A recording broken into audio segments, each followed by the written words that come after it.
Hello, KubeCon. 2.5 years ago, our industry changed fundamentally. ChatGPT brought AI into every organization. Next generation models ingested more and more and more and more of humanity's knowledge and got bigger and bigger.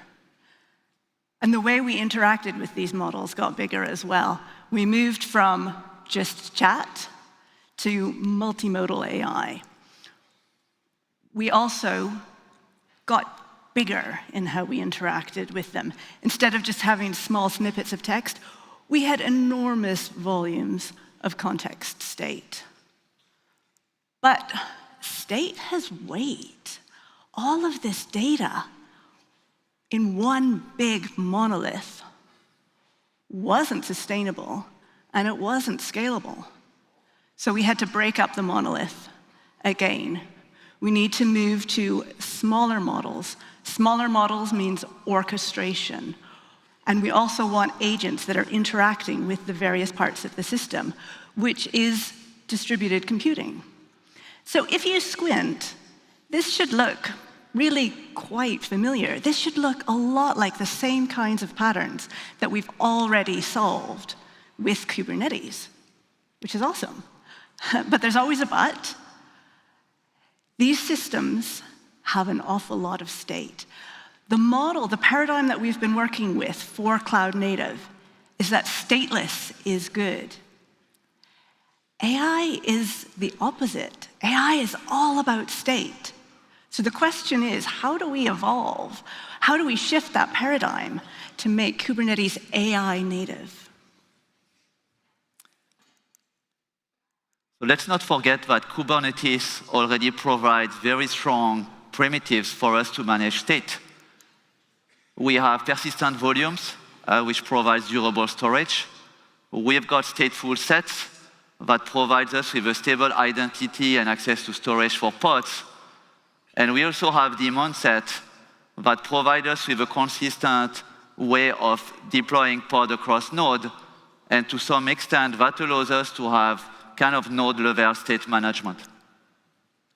We can also tap on the growing and thriving ecosystem for data on Kubernetes. I would mention projects such as Vitess, which provides cloud-native distributed MySQL at scale. Or projects like Rook, which provide us for an orchestration for storage systems such as Ceph. We also have been seeing a growing interest in event-driven architecture, and projects such as Keynote or Streamz, which enable Kafka on Kubernetes, have helped us to build dynamically linked applications and microservices. But AI workloads operate at a totally different scale. If you look at state management, AI agents just don't store state. They share, they modify, and they react to data in a very dynamic and high volume and high throughput manner. So the current construct that we have, they need to evolve, and they need to evolve because we are already dealing with huge issues at large scale. We deal with issues such as data locality, synchronization, and performance bottlenecks. So going forward, we need to start looking at how to make scheduling AI native in Kubernetes and how to handle state management better. AI workloads are very intensive in terms of memory and compute consumption. So we can leverage NUMA-aware AI scheduling to deal with the memory aspects. We can also use GPU and topology-aware AI scheduling to make sure that we use our compute and our access to accelerators better. We also have LLM Gateway that will provide us with an efficient way to route inference requests to those very high-consuming large language models that we are all trying to use. But the biggest challenge we have is we need a fully new model for fault-tolerant management. Why is that? AI agents don't fail in a traditional way. They may fail by producing a wrong output, and we need to be able to recover from this type of issue in a distributed system. So going forward, we are going to have to deal with a better way to manage state at scale for those highly distributed systems. Thankfully, CNCF projects already provide us with a strong foundation to do this.